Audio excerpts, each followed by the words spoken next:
Hey guys, beautiful summer day, sun's out, not too hot, we have a light wind, and that's what I want to talk about. Wind with spinning reels.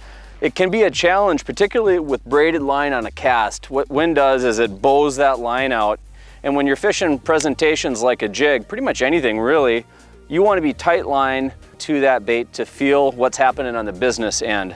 So here's the problem in wind. I'm going to make a kind of a crosswind cast. Look at that line. And a lot of people will just fire out a long cast, let it sink to the bottom, you know, and now they're spending quite a bit of time reeling in. They've missed any bites they've potentially had on the fall because that bow absorbed that.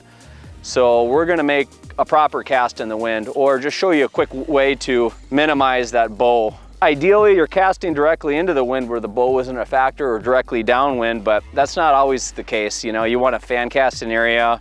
Sometimes you'll be casting perpendicular to the wind. That's just the way it is. So what I'll do is I'll fire out a long cast. I'll kind of have my hand on the line and I'll just draw my rod tip down.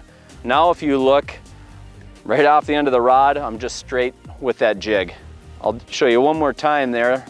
Cast, and I prefer putting my hand on the line when that bait hits, and I'll just kind of go like this. And then that's it.